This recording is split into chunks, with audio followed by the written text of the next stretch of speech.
Video's recording. Facebook's not seeing the stream. Oh, come on. Oh.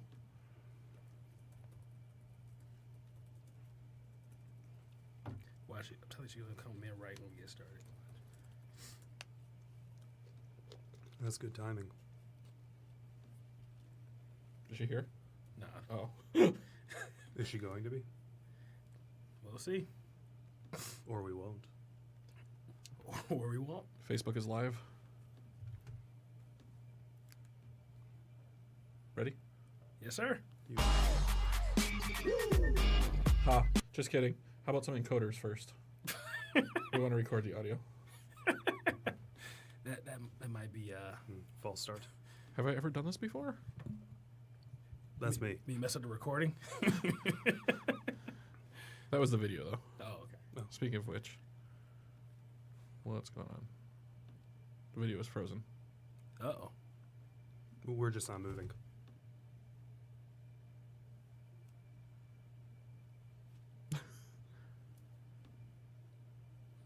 Okay, let's try this again. I want to play Rock'em Song.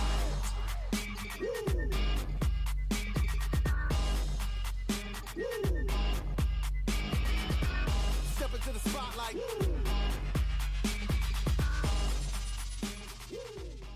Ladies and gentlemen, welcome to Free Podcast Day. I am your host, Devin McKenzie. You might know me as one of the co-hosts from the Knockouts and Three Counts podcast here on Podcast Detroit. I don't have my normal crew with me. I do have some friends coming in to help me discuss Black Panther. We're going to be previewing the movie. We're going to be talking about the history of the Black Panther. We're going to talk about what we're expecting from the movie and the Marvel Cinematic Universe. And we're also going to talk about the cultural impact of this movie. So, before we jump into that, before I introduce my guest, I just want to let everybody know that you can check me out on Twitter at Devin63. That's DEVINTHE63. You can hit me up on Instagram at All Steak No Sizzle. That's one word. So make sure you check that out. If you are looking for a car, make sure you go check out Southfield Quality Cars. If you are looking for a car, go ahead, walk in there, and you give them the code 19309. You can get $500 off on your purchase. And if you're not looking for a car but you need a ride, check out Lyft. Use the code Devin, that's DEVIN, 67547, and you'll get a free ride. And those of you that are into comic books, if you're listening to this, you probably are. Next Friday through Sunday, that's February 9th, 10th, and 11th, Knockouts and Three Counts and Podcast Detroit will be in Sterling Heights for Astronomicon.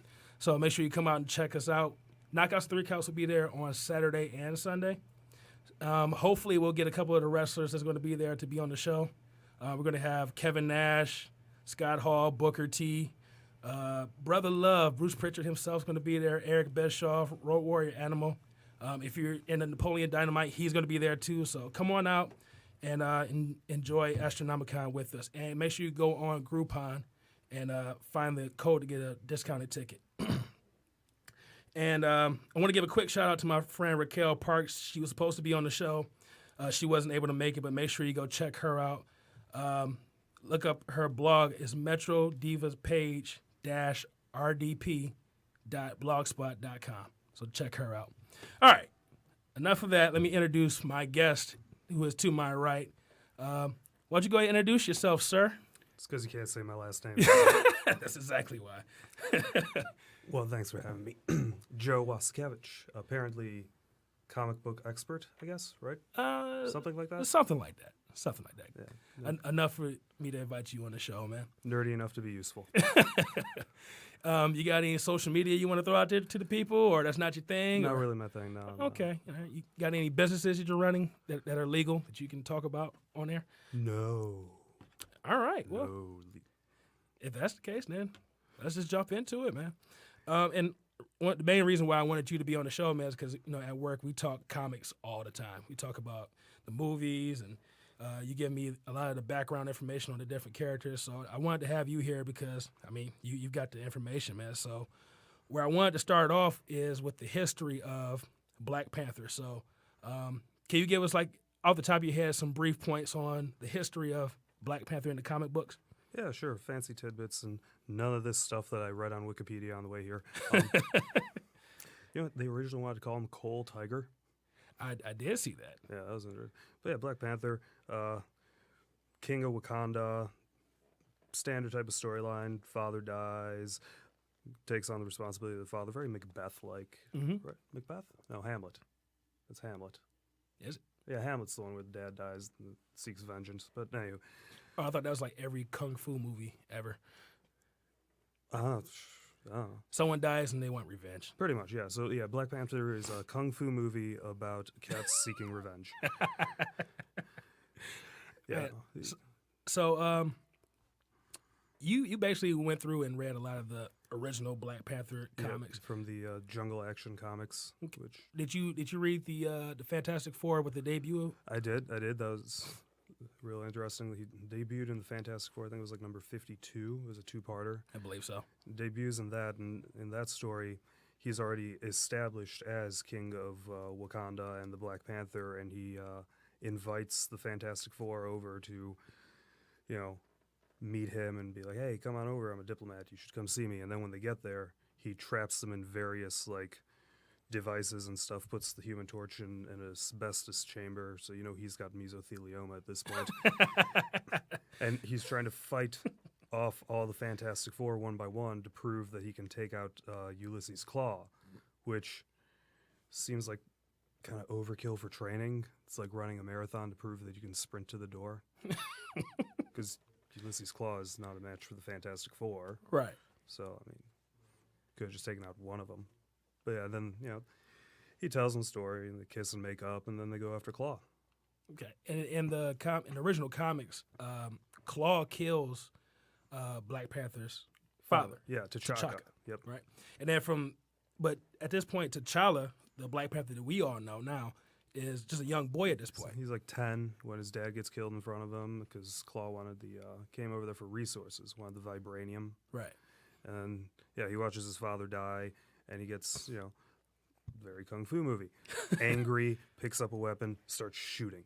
Right. It's actually a weapon that Claw ended up creating, wasn't it? Yeah, it's like a sonic blaster thing, and when he hits Claw with it, it knocks off his arm or his hand, and that's when you get the Claw that from the more modern comics, who's got like a satellite dish for a hand.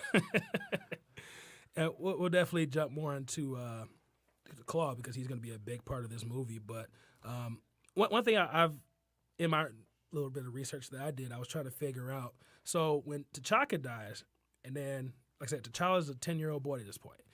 But then later on, T'Challa becomes the king. So what happened in that gap in there? So in the original Jungle Action comics, they just skip. He just tells you, T'Challa's telling the Fantastic Four, the background is like, this is what happened with my dad, now I'm the king. Right. But if, I think it was like volume 2 of the Black Panther comics, they went back and tried to fill in the gaps like they usually do with comics. So in that time, they explained that T'Challa's uncle took on the role of Black Panther until T'Challa was old enough to go through the trials and eat the heart-shaped semi-poisonous fruit that gives him superpowers. Right. So his uncle was the Black Panther and the king of Wakanda until T'Challa was able to take over. Don't remember his name, but I'm sure it's T''C something. That would probably be a safe bet. We'll have our fact checker, Mr. Randy Walker, look that up real quick. But so Black Panther and the King of Wakanda are one and the same. Yeah, but you have to prove yourself worthy to wear the Black Panther mantle or whatever. But the leader of Wakanda is always the Black Panther. Okay. So, which is weird that you have to prove yourself. It's apparently a bloodline thing because one of the stories, I forget who, but tries to take on the role of the Black Panther. It was Eric Killmonger. Killmonger takes on the role of the Black Panther, eats the fruit, but the fruit poisons him. He goes into a coma because apparently T'Challa's family bloodline had immunity to the poison of the fruit. You got something for us, Randy? T'Challa's uncle was Sion. Wow. Is there an apostrophe in there? There is an apostrophe. Yes. You got part of it right. So you said Sion? S''YAN. Yeah, Sion. Yeah, why not? Close enough. But so you're talking about the heart-shaped fruit, which What does the heart-shaped fruit do? Apparently gives the Black Panther his various powers that aren't really specific in the original Jungle Action comics. He's just strong and panther-like. They don't really tell you anything. But if you go on like the wiki, it's like he can smell people, much like a cat. Okay. So once again, even though T'Challa is the heir apparent, he still has to prove himself. He still has to go through the There's ceremonies. rites of passage. It's like a fight that he has to go through. He has to challenge basically all comers and then Kind of, yeah. go like, through the ceremony of the heart-shaped fruit. It's similar. Like there's a shaman type figure who like That's Zuri. is it Zuri? Well, I know in the movie it's going to be Zuri. I can't remember honestly, but there's a shaman type figure that helps you with the rites of passage and tells does the heart shaped fruit, and it looks like he's gonna die at some point, but then he doesn't die because he's the main character. Right. So we're going to jump into the movie a little bit later on, but since we're talking about this right now, in the movie, it's not Claw that kills T'Chaka. It's Zemo. True. Yeah, that's in Civil War. Zemo kills him, and Zemo was done just so poorly. So let's not get into that. We might talk about that a little bit later. All right, But T'Chaka dies. So then T'Challa then takes on mantle of Black Panther and the King of Wakanda. Right. But the question I have is, and I don't know if any of you guys know, T'Chaka was pretty old in Civil War. So was he still the Black Panther, or did I want to assume, and it's only me making an assumption, that maybe T'Challa was already the Black Panther, maybe because T'Chaka wasn't physically able to do it anymore. Or maybe he was Black Panther in training at the time, like he was learning to take over for the eventuality. Because Right. I mean, it's possible because they were pretty peaceful. That is what they alluded to, that the times were pretty peaceful. So maybe T'Chaka was still the Black Panther, but he didn't really have to do anything. Right. Kind of like a lame duck president. Well, I'll leave that one alone. It's for the best. Right. But I don't know. Hopefully they actually jump into that in the movie and talk more about, his training as the Black Panther. Maybe he was a Black Panther and T'Chaka was still king, and they was just waiting Some to pass it down. flashbacks or something in the movie would be nice. Right. But let's talk more about Wakanda as a country. I know that Wakanda was hit by a meteorite thousands of years ago, which was basically a big-ass rock of vibranium, which is the It makes you wonder, when it hit the ground, did it actually shake? I would assume so, since it's vibranium, or maybe the vibranium absorbed the shock, so it's just nice and Like soft, like soft an land. anti-earthquake? Something like that. Yeah. What's the question? I don't even know if I got to it. But no, vibranium meteorite hits Wakanda, and vibranium just happens to be one of the rarest, most precious metals in the world of Marvel. So basically, Wakanda is one of the richest countries in the world. It is. It didn't start that way because it was T'Challa that started. After, like, T'Chaka was all protective about it in the comics, at least, and just kept people away. And then T'Challa, when T'Chaka got killed, T'Challa decided to start selling off like small pieces of vibranium Right. to various science institutes to raise money for Wakanda. And then he turned Wakanda into like a technological jungle. Like the plant in one of the comics, the plants are all fake and everything's underground. Wait, but wasn't T'Chaka the one in the comics that gave vibranium to Howard Stark to make Captain America's shield? I'm not sure if that was in the comics or if that was in the movie.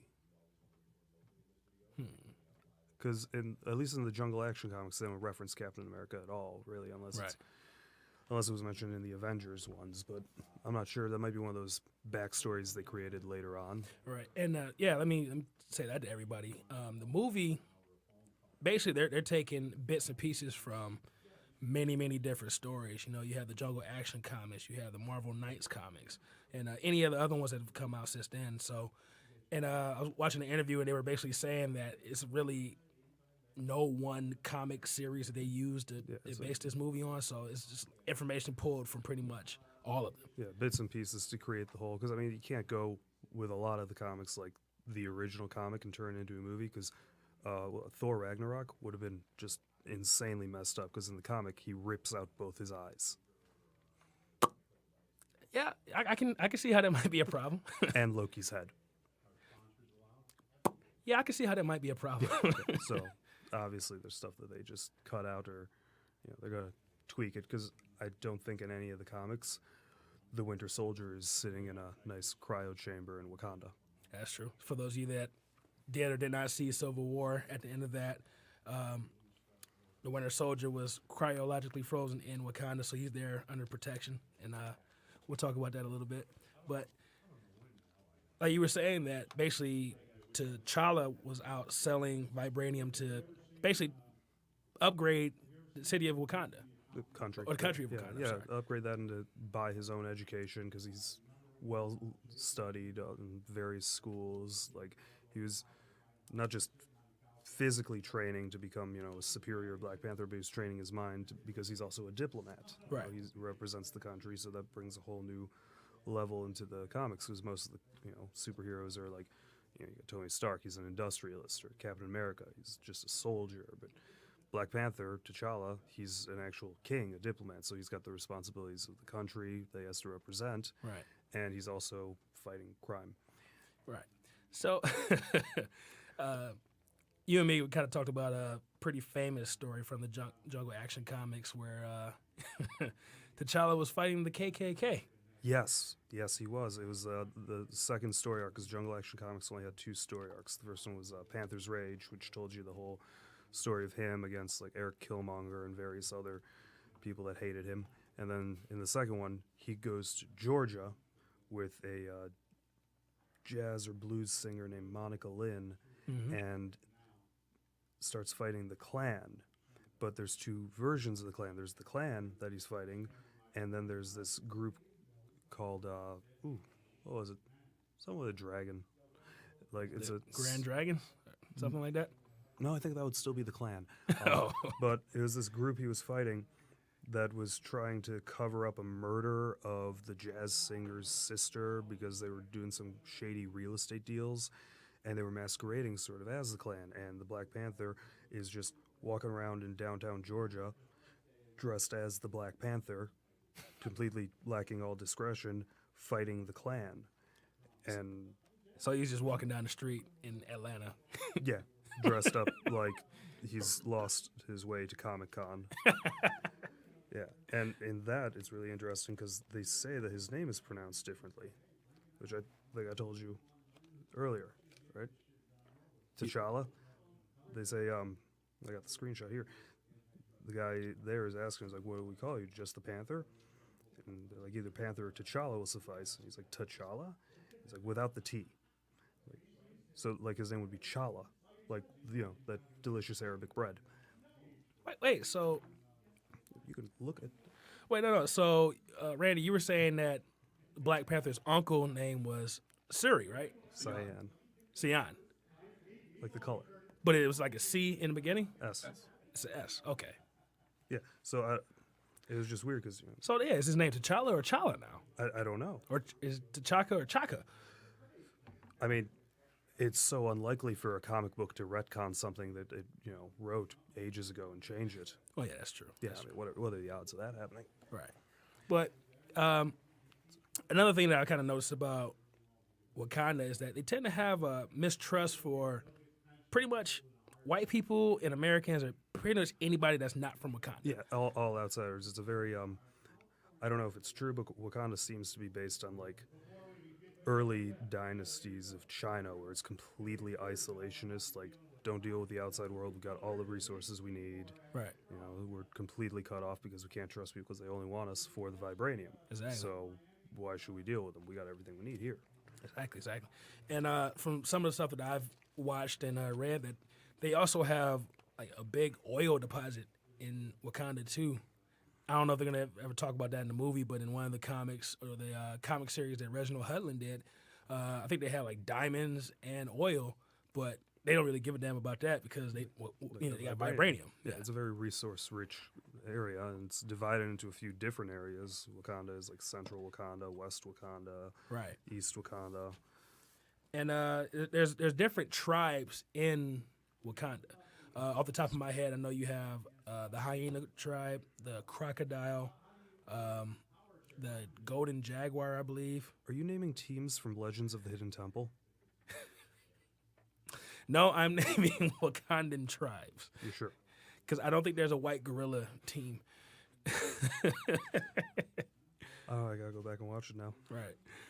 There's also the white gorilla tribe and the Black Panther tribe. Right, and those two are diametrically opposed. You got the Black Panther's supposed to be the guardian, and the white gorillas are like they're a myth in Black Panther culture or his culture and the Wakandan culture. But during the original story arc of Panther's Rage, he goes on like this long quest, walking around very Lord of the Rings. He's going everywhere, walking. Falls down a few times, and he's in the like frozen wastelands of Wakanda, which are like Antarctic for some reason. There's an Antarctic there, and he meets actual white gorillas who have been like mutated and stuff by this seer who has like a permanently welded to his face coyote mask. Okay. I'd say you can't make it up, but somebody did. And Black Panther comes to this crazy realization, oh no, the legends were true, there are gorillas. Wow. Yeah, and then there's dinosaurs. What? Yeah, there's dinosaurs too. And it's weird because you think Black Panther, T'Challa and all that, you're like, oh, he's the Black Panther, he's the king of an African country. He probably has like a higher like respect for nature and stuff because it's such like a primal part of who he is as a panther, right? Right. In the original Jungle Action comics, like the first 13 issues that he's in Wakanda, like every single one, you see him slaughter an endangered animal in the first panel. Wow. It's like, oh, look, he just killed a hippo. He just killed a rhino. He just killed a Tyrannosaurus. You know, it's funny because I was looking at some comics too, and Agent Ross, he actually became the Black Panther at one point. And they basically, one of the things that they want, well, T'Challa was kind of like testing him, and they wanted him to kill an elephant. Yeah, it's weird. You think, Yeah, you would think they would. because animals are a resource too. Right. Don't need to just slaughter them. Oh, I think at one point, you remember the King Kong movie where King Kong's fighting the dinosaurs and he rips the jaw in half? Yeah. T'Challa does that to a gator. Okay, we don't need to PETA people on our back, so. But is there anything else that we need to know about the country of Wakanda? Other than being, the main points, they're isolationist, very resource rich, and, people that want the resources are going after them. Like, it's, oh, vibranium, this is super, super useful. We should go there and get that. And technologically advanced beyond, like, all craziness, because in the Fantastic Four debut, he sends, like, a hover car to Reed Richards to pick them all up. And Right. it's, like, an automated drone, Uber, flying Jetsons mobile.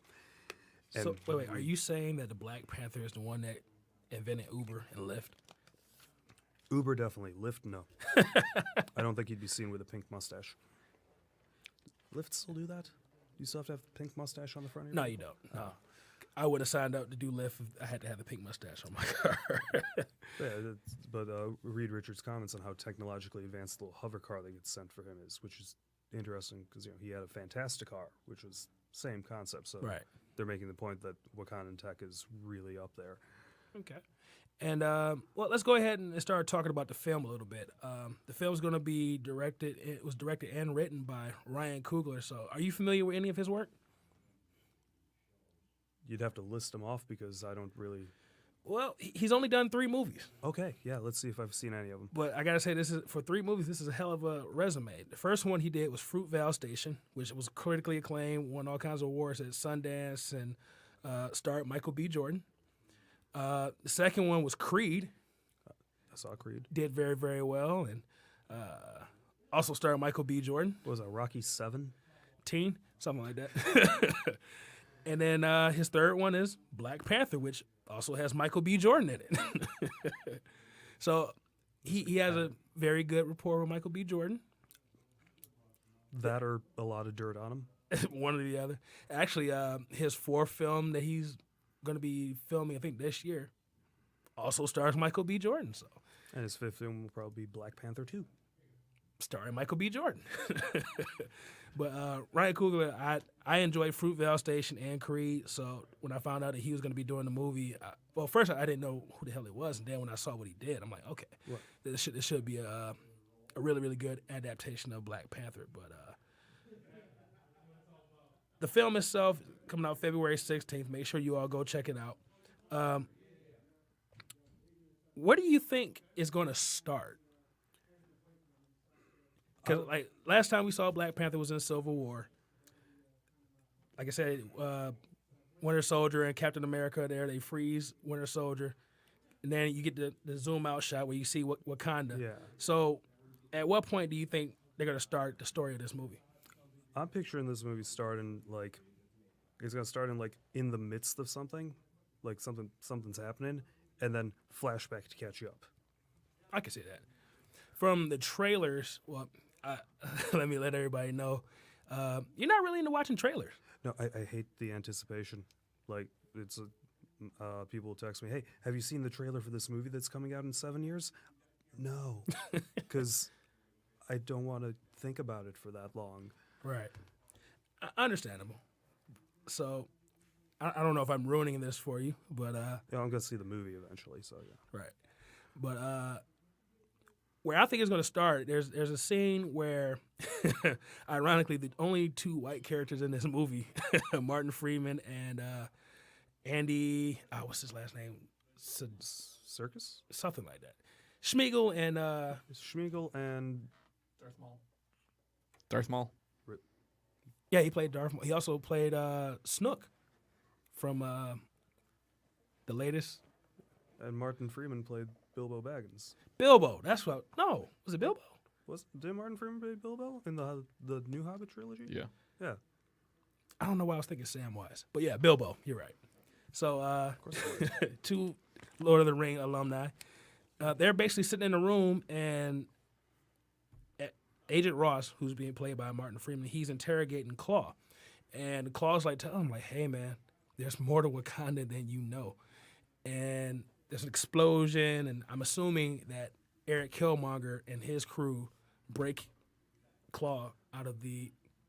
Oh, Eric Killmonger breaks Claw out of whatever detention center they have him in. So I'm assuming that's where it's going to start. There is a storyline where Killmonger, I believe Killmonger and Claw and some other ones go into Wakanda to like kind of declare war, try and get the vibranium, and on the other side, Ross is sending in a team of Deathlocks to help the Panther in Wakanda. But the subtext being they want access to the vibranium as well, so they're helping, kind of like, oh, we'll scratch your back because you know you're going to give us something. But at that point, Black Panther's with Storm, so Black Panther defeats the bad guys, Storm defeats the Deathlocks. Right. So they might be doing like multiple villains in this movie, like a team even. Yeah, kind of what I've gathered, you're going to have Claw. Killmonger's probably going to be the main villain. Right. And then M'Baku, for those of you who may not be familiar with M'Baku, in the comics, he was referred to as The white ape, right? it's a man-ape. Man-ape. And, But he was a white ape. Man-ape. Yeah. For, Not Ape-Man, though. Ape-Man would be a different person. like, Spider-Man and, no. Batman and Man-Bat. Man-Bat, yeah. But, And Man-Bat was a woman? That made no sense. Man-Bat was a woman? You didn't see the animated series? Man-Bat was a woman, I'm pretty sure. I don't remember. Oh. He was like a scientist or something like that. Look, I have a lot of cold medicine in me right now. By cold medicine, do you mean cocaine, sir? Codeine. Oh, okay. Codeine. Close enough. But Yeah, there's similarities. but he's going to be called M'Baku in the movie and not Man-Ape for cultural sensitivity reasons. Leave it alone, Joe. So I think those are pretty much going to be the three villains: Claw, M'Baku, and Killmonger. Killmonger probably being the main one. Right, because he's the one, he challenges T'Challa's claim to the throne right at the beginning, anyways. In the comics. And if I had to guess, it's going to be like a flashback. I feel like Killmonger challenged T'Challa early on and lost, and then he's kind of like salty about that, and then later on, challenges him again because in the trailers you see basically 2 Black Panthers. It could be one of those things where the trailers even have scenes that aren't even going to end up in the movie, because that does happen sometimes. That's true. That's true. And I was actually watching something where they were talking. It's a scene where Black Panther is fighting Killmonger. And Killmonger basically has the same type of suit, except instead of Black Panther, it's a golden jaguar. But they're basically the same suit, and they're fighting each other. But from the video that I was watching, a guy who actually saw the premiere of it was saying that, yeah, that scene happens, but it doesn't look like that. If you watch that scene where they're fighting, where the 2 Black Panthers are fighting each other, it doesn't look that good. It's basically like a rough draft of it. Yeah. But once you actually see the movie, it's more updated and action movie trailers are a bit different than other ones, because action movie trailers, you can show cool fight scenes or like lead ups to fights, and it doesn't matter. Right. But like a comedy trailer, you'll see like a comedy trailer, and all the good jokes are in the trailer. Why see the movie? Exactly. So don't let that fight scene and the CGI being a little bit rough throw you guys off. Definitely. Still go see it, and it's going to be a lot better from what the guy was saying. But talk to me about Manape. I'm sorry, M'Baku. He doesn't show up in the first run of the Jungle Action comics. I mean, in part because half of it's in Georgia fighting the Klan, and the first half of it is Black Panther fighting Killmonger and Venom, and all these are not Venom, the Spider-Man Venom right. with 2 M's, who's just a disfigured man who likes snakes. So Manape, he's like a crazy snake guy. Yeah, throws snakes at people. Sorry, M'Baku. Yes. Yeah, I actually don't know when he debuts in the comics, honestly. Really? Yeah, I remember seeing him in many of the cartoon adaptations of stuff. Yeah, I definitely remember seeing him in the cartoons. Yeah, but I actually don't know when he shows up. I know there's the whole Manape, like I said, Black Panther and Manape, the White Gorillas, they're opposed things. Right. But it's kind of like the... M'Baku first appeared in Avengers number 62 in 1969. Does it say anything about that storyline, or it just gives the information? Good question. It's a very good question. I got nothing. I'm glad you asked him and not me. Hey, Joe. I'm just going from Wikipedia. Okay. Wikipedia, the source of all knowledge. Damn Skippy. But yeah, from the comic adaptations, it's basically, like you said, it's always like a ongoing feud between those two, and Manape basically wants the White Gorilla Clan to basically run Wakanda. Right, they're like the underground religion, whereas the Black Panther, I mean, they're not really religions, but right. The underground tribe, I guess you'd say. Okay. And I think there's probably going to be a really good fight scene between the Panther Clan and the White Gorilla Clan from, a little bit I've seen from trailers. Get to watch a monkey fight a cat. An ape. I'm not a biologist. You brought me on here because I was nerdy. That's true. Just not nerdy. That's hurtful. But it's true. All right, let's talk a little bit about Mr. Ulysses S. Claw. Yes. Now, in the movies, well, in the comics, basically, T'Challa basically shot his arm off, like you said before. Yeah. But in the movies, it's Ultron that chops his arm off in Age of Ultron. Yeah. And then in the movies, we haven't seen him since then. Yeah. Right. It's interesting because in the comics and such, Claw is, he starts out as, I'm guessing, East German type of invader dude who wants resources, gets fought back, gets the thing, and then later, and at the end of the story arc in Jungle Action Comics, after he comes back, because he's this is where it was the Fantastic Four. This is where T'Challa got the Fantastic Four over to help him out, right? Prove his strength against them, and then Claw comes back 10 years to the day after killing T'Challa's father, because bad guys love a good anniversary, and he comes in with his crew and his sound-created monsters, which are like big elephants and rhinos and stuff made of sound waves. Right. And he's controlling them from a mountain somehow, and he's attacking them.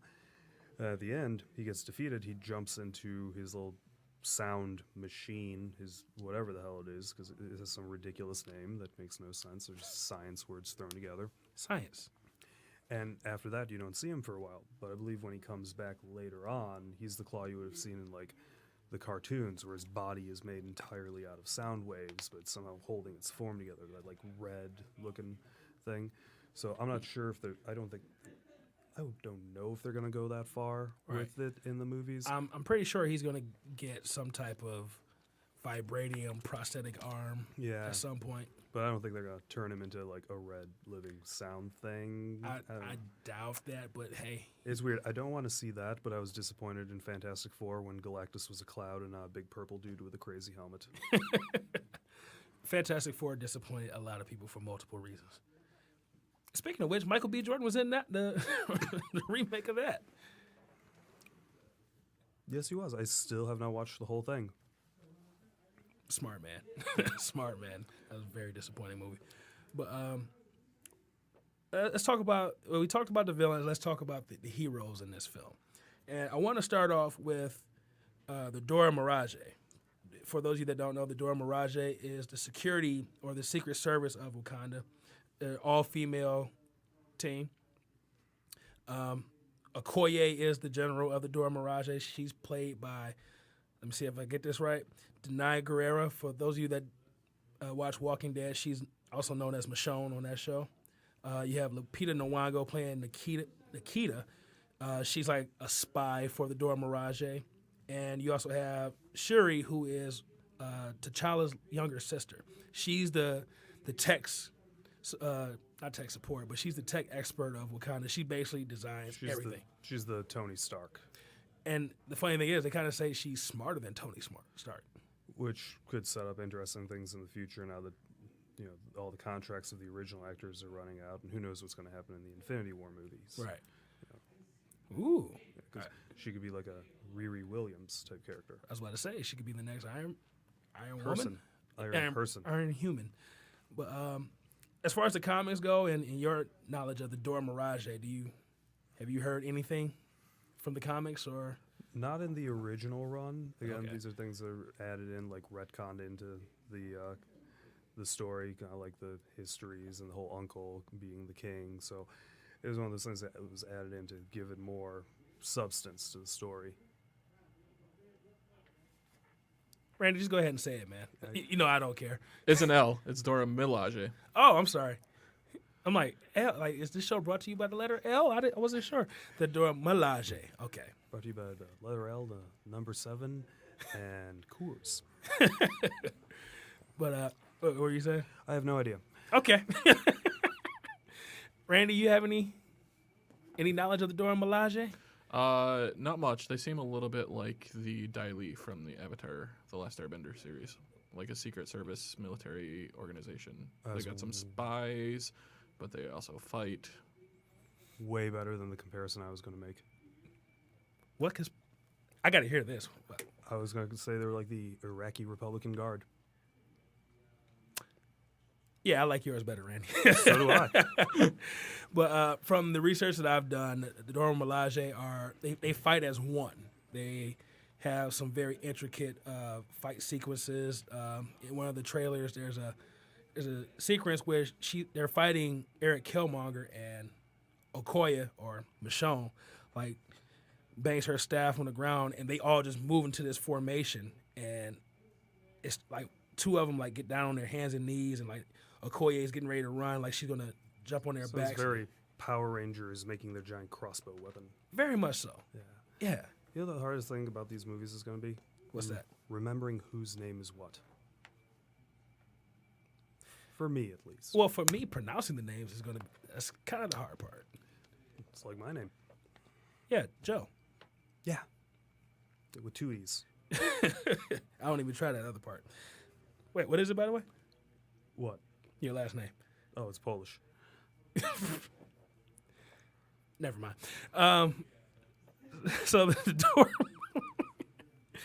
like I said, the Dora Milaje are the secret service of Wakanda, and you saw one of them. I forgot what her name is in Civil War. It's a very funny scene between her and Black Widow. It's like, move or I will move you. Yes. I do remember that. Yeah. And then nothing came of that, really. I was kind of disappointed. Hopefully Black Widow shows up in this and we get to see her fight Dora Milaje. I'm interested in with this movie what it's going to open up for future Black Panther appearances and other characters showing up because of the whole deal with Well, I do know Marvel and Fox. I do know that Okoye does show up in Infinity Wars. When you look at the trailer, there's a scene. I want to say it's Captain America, Black Panther. Basically, it's like an invasion going on in Wakanda, and you see Okoye like right in front. So I know she's definitely going to be in Infinity Wars. Yeah, that keeps popping up, the image of everybody running at everything. Right, and you kind of touched on the idea maybe Shuri, who is T'Challa's younger sister, and like I said, is probably the smartest person in the world, possibly being A new Iron Man, yeah. Yeah. And with the the background of Black Panther being Fantastic Four, it's possible with the new acquisitions that Marvel's making, or Disney, I guess, is making, maybe you get a Fantastic Four introduction in the future. Or I would like to see that. since he's a head of state, maybe you get and you have a new diplomat here to meet you. His name is Victor Von Doom from Latveria. I would love to see that. So would I. Or, hey, have you met this person? This is Aurora Monroe. You'll like her. And who is Aurora? That is Storm. Oh, it just so happens to be in the comics T'Challa's ex-wife. Ex-wife, yeah. Yeah, I don't know why they split. I was actually just watching that. I forgot what the exact reason was, but they actually like fight each other. Because in the original, like the first 2 volumes, he's with that the singer Monica Lynn, and they get engaged but never get married. Right. And he was also dating Nikita, who's played by Lupita Nyong'o in this film. So for those, to give you a point of reference, in the trailer, there's a scene where, and I hate calling her Michonne, but that's where everybody knows her from. But it's Michonne wearing a red dress, and there's a young lady with an afro wearing a green dress. That's Lupita Nyong'o. That's his ex-girlfriend, Nikita. And she's the spy of the Dora Milaje and Wakanda. So That's got to be awkward. Definitely. Yeah. So then, but I think they, with Aurora Monroe, they did some retconning for one of the volumes of Black Panther. And he said, yeah, I met her when I was doing my original trials to be the Black Panther. Right. When they were like really, really young. Yeah, she was like a thief. street urchin, I think they called her. Yeah. Like Aladdin. And later on, they keep in contact, and later on they end up getting married. Right. Yeah. But I'm remembering the comic that I was looking at where they fought each other, and basically, as the king of Wakanda, he's sort of like the Batman of Marvel. So, as the king of Wakanda, he has to be prepared for every single scenario. So he literally has a contingency plan for any known mutant or anybody with powers to take them down. And him and Storm got married, but he still had a contingency plan for Storm. So like at one point he like walked up behind her and scared her, and she shocked him. But he had prepared himself. So he was testing out a weapon to see if it was withhold her. It's like the her blood. comic book equivalent of a prenup. Pretty much. Yeah. Pretty much. Their marriage is annulled when T'Challa returns to Wakanda to help after Phoenix-empowered Namor destroys it. So I didn't think you could get a marriage annulled unless you didn't consummate it. Maybe it's different in Wakandan culture. I don't know. Maybe she didn't put out. With the Me Too movement going on, we're going to move on from that. That's why I'm letting you lead the conversation. That's probably the best thing to do. So I'm definitely looking forward to seeing the Dora Milaje and I was hoping that my friend Adeline would be here to talk about this. You're seeing a group of powerful black women in this movie, and that's something that, I can relate to that. yes, Polish kid named Joe can relate to powerful black women. Totally. But I'm definitely looking forward to seeing, positive black images in this movie, man. So shout out to the ladies out there in the Dora Milaje. Let's go ahead and jump and talk about the man of the hour, T'Challa, the king, the Black Panther, Avenger, Come on, you got player, more. ladies' man apparently, Jackie Robinson. James Brown. also played Thurgood Marshall, Mr. Chadwick Boseman. He did play Thurgood Marshall. I just watched it. I didn't see that. I don't think anybody did. But Chadwick plays T'Challa, the Black Panther, just like he did in Civil War. I went back and watched basically his scenes in Civil War, and he did a great job.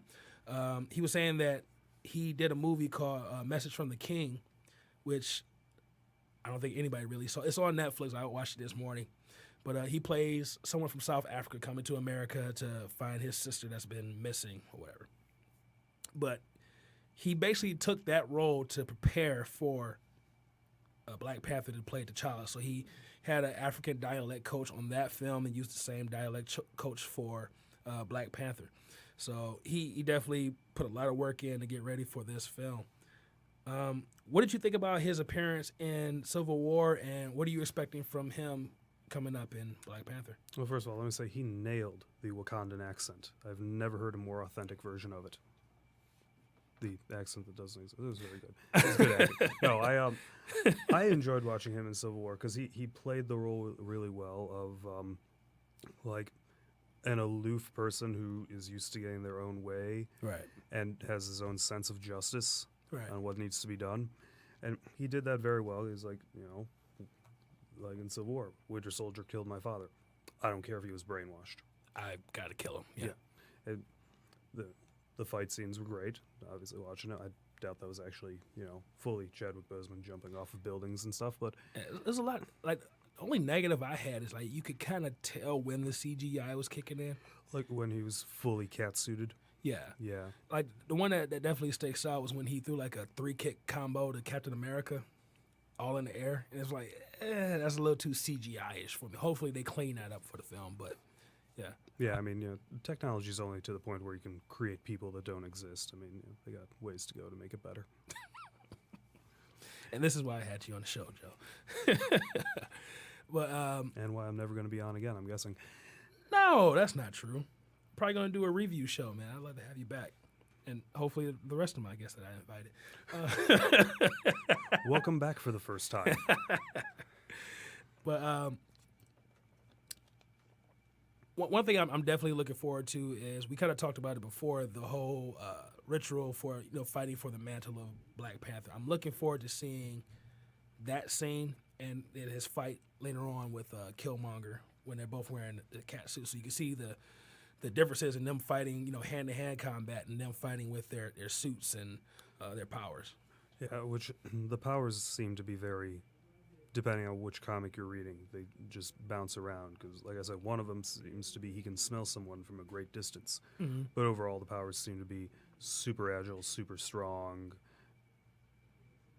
He's kind of like Spider-Man. Pretty much, yeah. And then the one thing I was trying to figure out is, and hopefully they explain this in the film, had he eaten the heart-shaped fruit before Civil War?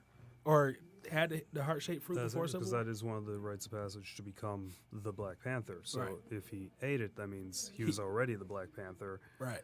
And then T'Chaka wasn't. Like, he had retired. Maybe he retired the role Right. to T'Challa so T'Challa could better serve the role. Exactly. And that's part of the reason why I was thinking that might have been the case, because, I mean, he looked really agile and pretty strong in that film. Yeah, he fought Winter Soldier and Captain America, and T'Chaka did not Die. Spoiler alert. Well, he doesn't die. Oh, let me not say that. I was going to say he's not going to die in this one, too, because I see him in the trailer for Infinity Wars, but, you could have put that together yourself. But what do you know about his suit, especially from the comics and from what you've seen in Civil War? But you haven't watched the trailers, but from the comics up until the movie adaptation. It's interesting because depending, like with all comic things, depending on what iteration of it you're looking at, it's different. But his suit is like vibranium based, like it's a Like cloth. vibranium weave. Yeah. Yeah. Just let it go, Joe. It's so hard. The racist bell. Fine. Right. So his really? It was woven vibranium suit. Yes. There we go. Oh, yeah. So he had the suit with the vibranium in it, that makes the suit pretty much impervious to damage. Right. And then he's got vibranium tipped claws, like you saw in the movie, because it went right at Captain America's shield and left marks. Right. That's made of a vibranium alloy. I think isn't it like vibranium and Adamantium, I think, but yeah, which I'm not really sure how you blend the two. that's a good question. I'm not a scientist. And hopefully, now that they own the rights to the X-Men, they can actually use the word adamantium now. That would be cool. I agree. But yeah, and then in other versions of him, he's got like probably tech he got from his younger sister Suri. He's got like vibranium Daggers. That Yeah. they look like digital knives. like that light he daggers throws. almost. Yeah, Yeah. like hard light daggers. So I don't think they're gonna go quite that far in the movie with the crazy like Psylocke looking weaponry. They might because But he does need a distance weapon of some sort. well, one of his powers that if you watch the trailer, there's a scene where he's on top of a car, and then he jumps on top of another car, and it kind of like not explodes, but it like gets propelled up. Basically, his suit absorbs energy, Right. and he can actually store that energy and then That's use like pulse. That's interesting because Yeah. that is definitely like a power that Bishop of the X-Men has, with storing energy and redirecting it. Right. Well, it's not like it's a energy blast, but he can use that. It's almost like a pulse. The vibranium's absorbing the Yeah. shockwave, and Yeah, then and it puts has the to shockwave- redirect it somewhere. Yeah, 'cause- yeah. yeah. So Trying that's to follow a basic law of physics with energy. right. So did you remember seeing any of that in the comics? No, that I did not see, and like I said, the early comics very little talked about it, and most of the other stuff that I've seen, they didn't have anything like that. Sometimes the suit's got more tech in it, sometimes less. Sometimes there's like a communicator with a hologram, because you gotta have communicators. Right.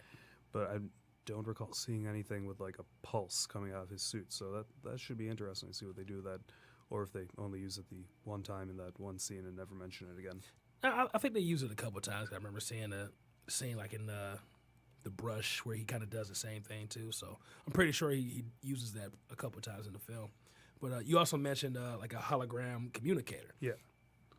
Another like pretty interesting part that I saw was there's almost like so in this film, the series a lot like Q from James Bond series.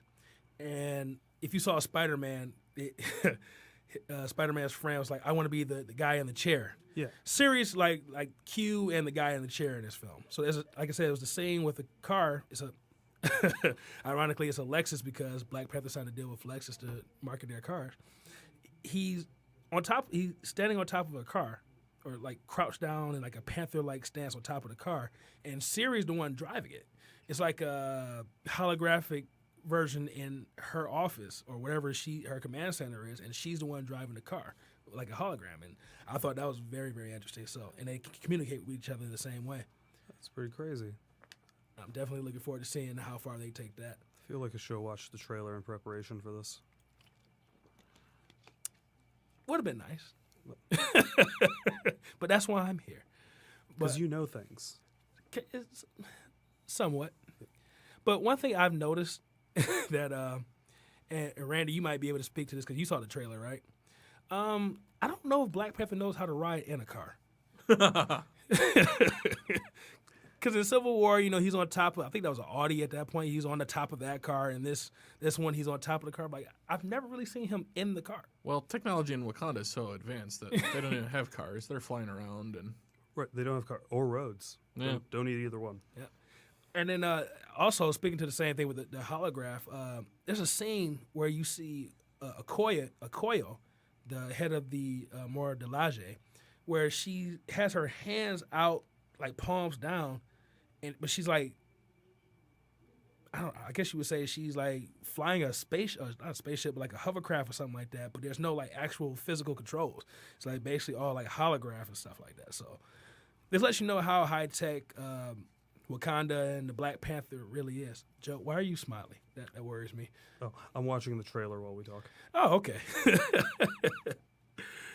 All right. Well, one thing I definitely wanted to get everybody's thoughts on are your expectations for this film as far as sales. I mean, it's already outsold the pre-sales of like every movie ever made.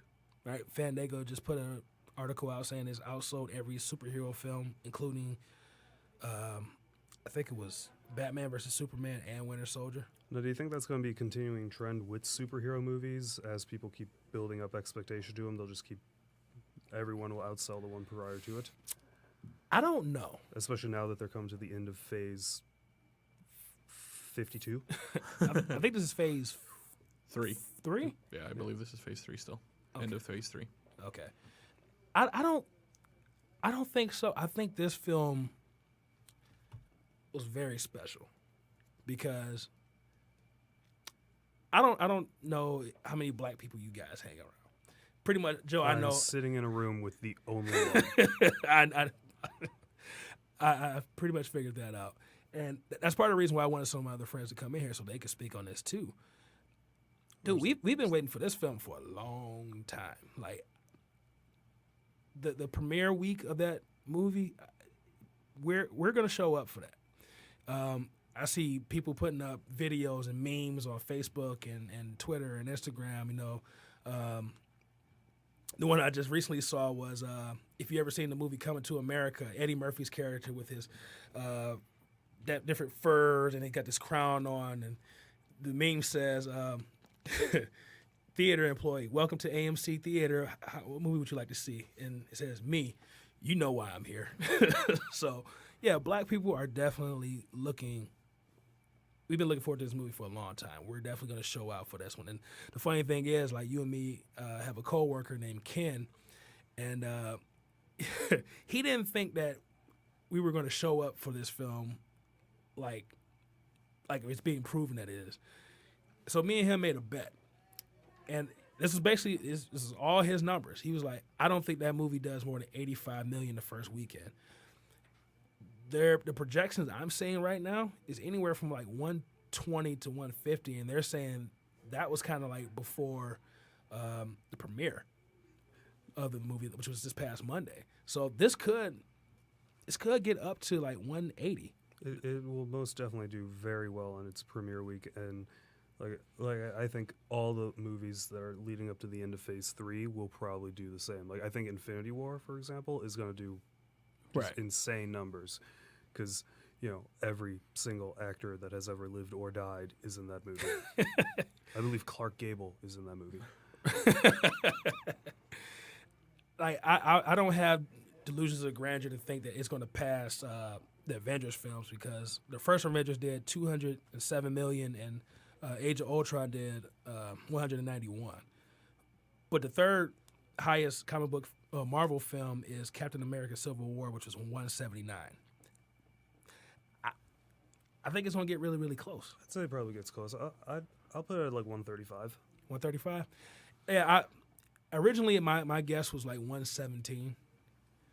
But that was like months ago. Because I think Spider-Man did 117. So I'm like, it'll do at least what Spider-Man does. But from what I'm seeing right now, man, they're talking, like I said, they're talking between 120 and 150. Yeah, Hollywood Reporter is estimating 100 million to 120 million, and Variety is estimating 150 million opening weekend. So I got a free T-shirt coming because Ken was wrong. I'm looking forward to that. But and then I think the marketing has been great for it too. It's in the middle of Black History Month. Black people have been looking for this movie for a long time. I don't know if you guys know, but there haven't really been a lot of positive black images in movies. So to get a guy that's a king of his own country and he's a badass superhero is great for us to see. Because like growing up, man, I had like Meteor Man and Blake Man. Those were fantastic. Yeah, but they were kind of corny too. Little bit. I mean, like my mom took me to go see Meteor Man because she wanted me to see a black superhero. and there are similarities between him and Black Panther. There's a meteorite involved. Yeah. He's black. Okay. Well, what more do you want, man? I don't think there's any blonde villains in this one. Although, isn't Claw? Claw, I think he's like grayish white Okay. hair. It's turning. He's like, Well, no older. blonde frosted tips, so we'll take that. I don't think you're gonna see those again. I hope not.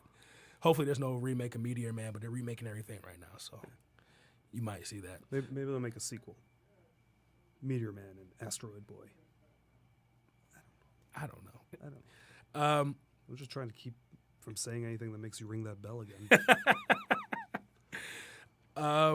one question that I have, I'm going to ask both of you guys this. Do we see the Soul Stone in this film? We've seen all the other Infinity Stones so far. There's only one out there, and this is the last movie before Infinity War. So do we see the Soul Stone in Black Panther? I think we will. It's kind of been their modus operandi. They've been slowly working up to Infinity War, and it comes out, 2 months afterwards? So In, I think May 4th. May, I think. yeah, they're- beginning of May, so almost. Come on. I mean, they kind of have to, just because it's like you said, it's all led up to it. They kind of have to tell you where it is or what it's doing. Maybe it's powering the fusion reactor underneath Wakanda. There's a fusion reactor underneath Wakanda, by the way. Really? Something like that. They don't say fusion reactor. It's some kind of like massive power source, Right. at least in the Fantastic Four thing, and then it doesn't really get mentioned much after that. But like, all the other Infinity Stones have had like their specific purpose. The Tesseract was there. They had the Loki's little staff thing that is The now, Mind Stone, which is in Vision's Vision head has. now. Yep. And then Guardians of the Galaxy had the The power. Power Orb. Yeah, and so they've all served a purpose as a weapon or something. Right. So what would the Soul Stone be in this? That's a good question because, like Maybe you it's something Claw has, powering his acoustics or some nonsense. his acoustics. Well, he got like a sound system. He's recording an album or something. His entire thing is sound weaponry, Maybe. and Claw would be a pretty. Yeah, you know what? He's played by DJ Yellow Claw. There. Man. And Doctor Strange had the Eye of The Time Stone. Yeah, Yeah, orb. I have Agamotto. yeah, and what's the last one that the Ether, which is in possession by the 2. Collector, I believe. Yes. Okay, so really the only one that's outside of Earth is the Ether. Yes. I have an article here from Digital Spy saying, don't expect loads of Avenger Infinity War setup in Black Panther. The director was given freedom to make this more of a standalone Okay, film, so he didn't have to worry about a lot of what's going on in the Marvel Cinematic Universe. I mean, there's still the Civil War tie-ins right. and things like that, but, Other than it's- Bucky being in it, it'll be. yeah. There was some speculation that maybe Shuri will cure the Winter Soldier programming from Bucky. Somebody's But got to. we're not sure if they're not sure if we'll actually see the Soul Stone or not. That was actually one of the questions I was going to ask about the Winter Soldier. Like, do we see the Winter Soldier in this film, and do they make him a new badass arm, and do they cure his programming too? That's actually going to be one of my questions. Yeah, apparently this was a comic prelude to the movie. In Avengers Affinity War prelude was that Shuri is working on the cure. So Okay, we might see it in the movie. It might be an after credits scene. right. Don't know. There are two post-credit scenes, so that might end up being one of them. I want to see Bucky in the movie and getting better. Yeah, because he's definitely in the Infinity Wars trailer. Yeah. He's one of the people charging, along with Okoye and I think Sebastian Stan still has more time on his contract left than the other guys. Like he could take up, the general consensus is people are going to die in Infinity War. So like if Captain America dies, it could be Winter Soldier, could be him, Or Falcon Falcon, could be yeah. him. So I do want to see him. Well, it's funny you bring that up. I was going to ask you. So, does Captain America appear in this film? Do you think? I mean, he's in hiding in Wakanda, right? So it would be kind of weird for him not to show up at least a little bit. I'm not sure if he stayed hiding there or Yeah, if he that's- decided to move on and do other things because he might just be doing his own like Secret Avengers deal. Well, and that's why I kind of brought it up because he's basically a fugitive right now. Right. And literally he would be the whitest person in Africa. Well, Winter Soldier's there too. He is a soldier from the Second World War named Captain America. He's a Brooklyn bully. Yeah, he is the whitest person in the Marvel Universe. I can't argue with that. So could it be possible that the rest of the crew that was in prison that is broken out, could they be in Wakanda as well? Falcon, Ant-Man was Ant-Man. Yeah, I think Yeah, Ant-Man was in there. Scarlet Witch. Maybe a tie-in. Maybe a tie-in, but like you said, we shouldn't be expecting too much lead up to Infinity War. Okay. Post-credit scene, maybe. All right. So the real question is, what the hell is Stan Lee going to do in this movie? Because he has to pop up somewhere. I'm going to say archaeologist. Ooh, good call. Good call. Going with that one, Randy? I'm going to say he is probably just somebody that they see in the streets in like that car chase scene. So like cars will zoom by and they'll cut to Stan Lee saying something like, "Slow down, you idiots," or something. Something Like in the third X-Men where he's just like watering. Yeah. Okay, I can see that. He's already filmed this one, hasn't he? Because they filmed like 5 or 6 of his cameos ahead of time because he's 95. Seeing as how this movie's already aired in some parts of the world, yes, this has already been filmed. Yeah. And get better, Stan Lee. Man, he was just in the hospital 2 days ago. 2 days ago. Yeah. Had like I think it was irregular heartbeat, but from the article that I read, he's at home and he's doing. Skyped saying, "I'm fine, thank you." Right. He said something about like, "I'm amazed there's still people out there that care about my health." You're Stan Lee. There are literally millions of virgins that think of you as God. I wouldn't say God, but no. Wait, what is it in the Marvel universe? One of the Eternals. Yeah, He's the living tribunal. I hope they do a tie-in like that. He's one of the living tribunal or one of the. One of the theories was he'd be the Watcher, Uatu. Wait, wasn't there more than one Watcher? Yeah, there's a lot of Watchers, but Uatu's the one who watches over Earth. Okay, pretty much. Yeah, because there was what was it, Thor, where there was a little cameo with the Watchers, and Stan Lee where he was wearing like a spaceman suit, and he was explaining like all the different stuff he saw. He was like, "Yeah, at one point I was a FedEx man." And that does sound familiar. Yeah, I don't remember that. Is it the Guardians of the Galaxy or Thor? Black Panther is what, the 18th Marvel Cinematic Universe movie? So I don't think so. He's been in quite a few things. We've been seeing these movies now for 10 years, since, 2008 with Iron Man? True. So there's a lot to remember now. And that's just the Marvel Cinematic, because he's been in the other ones too. Yeah, but I think that also... I just saw Ragnarok 2 weeks ago, and like, he's a maniac barber. So it had to be Guardians of the Galaxy then, the second one.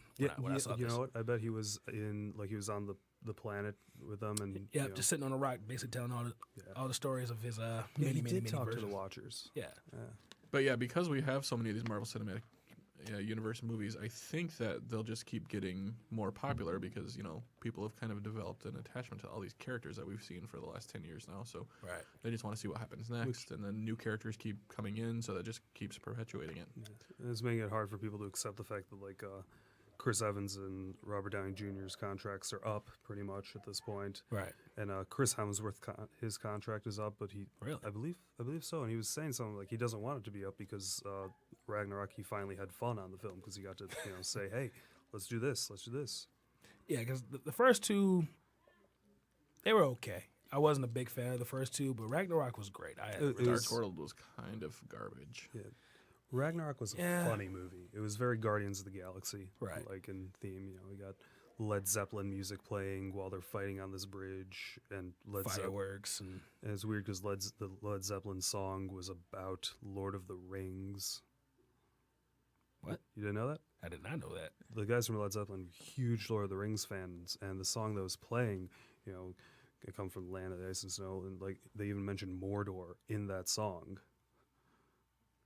Wow, I did not know that. Well, I am white and nerdy, much like the Weird Al song. I'm glad I brought you on the show. Speaking of songs, I'll hold you to that. Speaking of songs, I don't know how much of a Kendrick Lamar fan you are. I am aware of his existence. Randy, big Kendrick Lamar fan? All right, just me. I couldn't pick him out of a lineup if you held a gun to my head. I had to stop myself.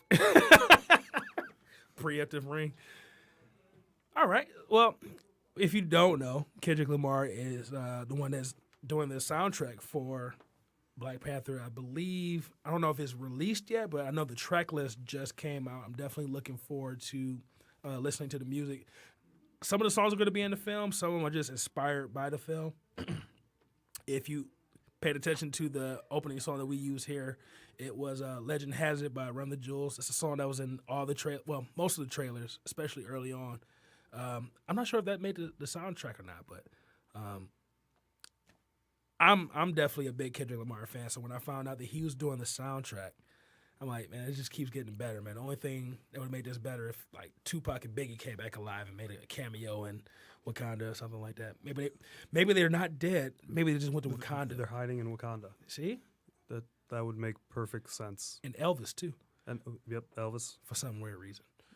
He's dropping a hip hop album.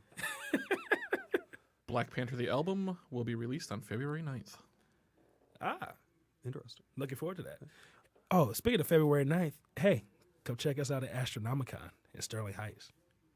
Podcast Detroit will be there all 3 days, 9th, 10th, and 11th. Knockouts and 3 Count show will be there on the 10th and 11th, so come check us out. Subtle. Cheap plug. Couldn't help it. But very subtle. Joe. Yes. Are you planning on going to see Black Panther? I am planning on seeing Black Panther eventually. I don't remember the last time I actually went to the theater to see a movie. Oh. Would you like to go see Black Panther in the theater? Are you inviting me to hang out with you? Not necessarily, but if you want to. I don't know. It might be weird. Kind of like this. Yeah, kind of like weird this, seeing you outside of work, man. It's very odd. I don't know how I feel about this. You know, well, no, the reason why I say that is because, and if my other invited guest had showed up, I was going to get you guys gift cards to whatever theater is near you to go see Black Panther, man. Well, yeah, if you're giving me free money, yeah. And that goes for you too, Randy. I will definitely be seeing it. Okay. And for free now. For free. What's your favorite theater to go Ooh, tough call. I go to the AMC in Southfield because it's inexpensive. It's like $6. Yeah. Which is fine because, but then for nice quality movie watching experience, the Imagine Palladium in Birmingham is really nice. That is a nice one. Really nice theater. Really nice. So, hey, you let me know which one you want to go to, and I'll probably give that to you Tuesday when I see you when we do Knockouts and 3 Counts. Sure. Which happens to air right here on the Podcast Detroit Network at 9 p.m. every Tuesday. Cheap plug again. 9 p.m.-ish. What's that? 9 p.m.-ish. Yeah, that's usually how it goes. But I'm definitely going to go see it the Thursday before it's supposed to come out officially. And will you be at work the next day? Do we got to work that next day? Yeah. Yeah, we do. Damn it. I know one of our coworkers has already said he's not going to be there. Is that Mr. Clarence? Yes, it is. So, yeah, here's the thing. I wanted to have Clarence on the show, but Clarence he's a very interesting fellow, right? And the way that he is and the way that one of my invited guests is, I just could not have the two of them in the same room together because it just would have been all bad. Like, if you think I was worried about you being here, Well, yeah, I mean, I've met him. Yeah. He's a nice person. He's a great guy. He's very... Unless you say something about the Pistons being negative, the Lions, yeah, Detroit. Black people in general. Yeah. Women. Politics. Yeah. It would not have been a good idea to have the two of them here. But maybe next time I'll bring Clarence on the show. We'll talk about we'll review the movie once it comes out. That'll be, I would love to sit in on that. Well, you have an open invitation for that one too, sir. You'll regret that too. Any last thoughts on Black Panther, guys? I think that in Civil War, for a while, he reminded me of Catwoman because his suit was too tight. Disagree. It was a little tight. I'm not gonna lie. It's like Russell Brand's pants. Wait, when was the last time someone mentioned Russell Brand? 2010. That sounds about right. On a scale of 1 to 10, 10 being the highest, 1 being how excited or how much are you anticipating seeing this film? I would say 8. I'm looking forward to it, but I don't know a whole lot about the character, so that I don't know what to be excited for. Okay. Joe? I'm going to give it a 7 just because Infinity War is coming out in May, and that's clearly a 10.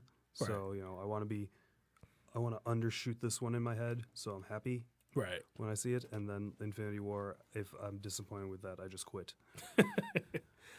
Well, this is like a 37 for me, man. Like I said, don't get to see a lot of black superheroes, man. Like, I mean, Blade, yeah, definitely Blade was a good one. I'm drawing a blank. Oh, man. Jackie Robinson. Yes, Jackie Robinson. Oh, man, why am I drawing a blank?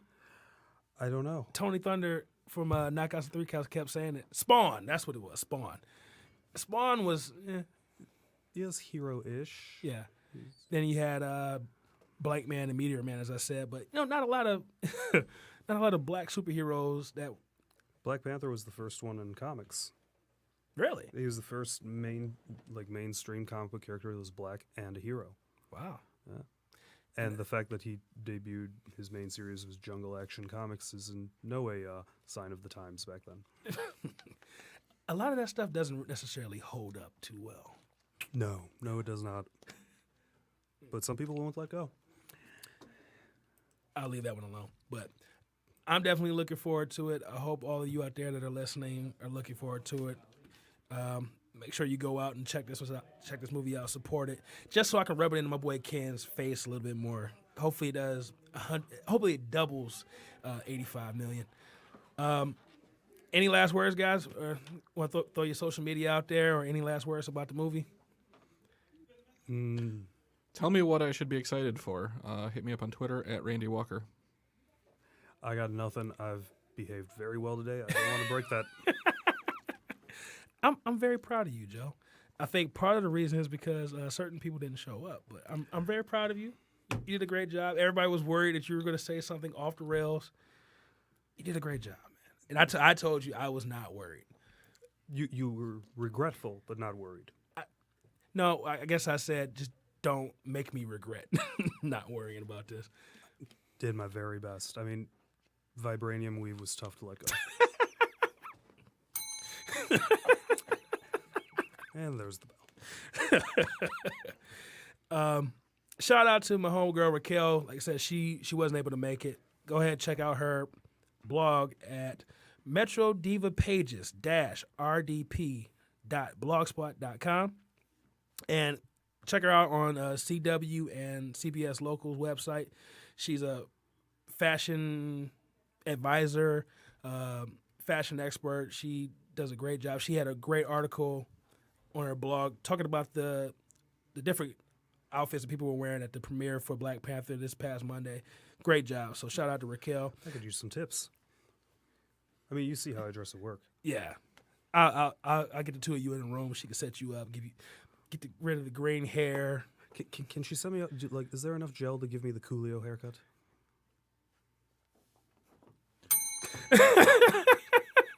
Good night, everybody. Are we off? No. Oh, okay. I thought you cut us off for real. That's why there's the disclaimer at the front. Shout out to my homegirl Adeline who couldn't make it. Shout out to Malcolm who couldn't make it. Shout out to Clarence. We'll probably get him on next time. But once again, hit us up at Astronomicon. This next Friday, Saturday, and Sunday. It's February 9th through 11th. We're going to be there broadcasting on the 10th and the 11th as far as the Knockouts and 3 Count show. Everybody else from Podcast Detroit will be there the whole weekend. Go on Groupon to get your discounted ticket. If you're looking for a car, hit up SouthfieldQualityCars.com to check out their inventory. When you go in there, use the reference code 19309. We got that one right because Tony's not here to mess it up. And you will get $500 off on your purchase. If you are looking for a lift somewhere, use the promo code Devin, that's DEVIN 67547. You'll get your first ride on Lyft for free. And check out my social media. I'm on Twitter at Devin63. That's DEVINTHE63. And you can hit me up on Instagram at all steak, no sizzle. That's one word. Thank you, gentlemen, for being here, man. This was fun. It was. It was not a problem. Yeah. And for those of you that want to try out podcasting, man, come on, sign up for free podcast day, man, here at Podcast Detroit. Every month, right? First Saturday of every month. Exactly. Next month is also March 3rd. Okay. And any podcast meetups coming up anytime soon? Absolutely. I think it's March 11th. Yes, that sounds right as well. And that was at Falling Down? Probably, because, falling down. Yeah, the guys here at Podcast Detroit are, part owners? Or Yes. Yeah. And, if you ever come in for a free podcast day or do a podcast here, they got a kegerator, man. It's free beer. Can't pass that up. Mention Podcast Detroit at Falling Down Beer Company and get $1 off your first pint. There you go. Any more plugs for Podcast Detroit that you can think of? Not currently. Great Lakes Comic-Con is going to be on the 23rd and 24th. Knockouts and 3 Counts will be there for that, too. So, I have corrected information. The Metro Detroit Podcasters Meetup will be Thursday, March 8th. Oh. Thursday, March 8th at Falling Down Beer Company, 5 p.m. Okay. March 8th, 5 p.m., Falling Down Beer Company. Go ahead and... You don't have to be part of Podcast Detroit. Just if you are a podcaster in the area, you listen to podcasts in the area, or you're interested in starting your own podcast, come talk to other people with like interests. All righty. Anything you got going on, Randy? Sure. Tuesday night at 5 p.m. at Pretzel Bell in Ann Arbor is the IT and the D Ann Arbor Casual Networking Meetup. Come meet fellow tech enthusiasts, tech recruiters if you're looking for a job, job seekers if you're a tech recruiter looking to fill a position. We'll be downstairs at the bar at Pretzel Bell on Tuesday the 6th from 5 until 8-ish. All righty. I think that's all we got. Yeah, I gotta go do my depressing shopping. With all that being said, thank you all once again for joining me for this Black Panther preview. And until next time, peace.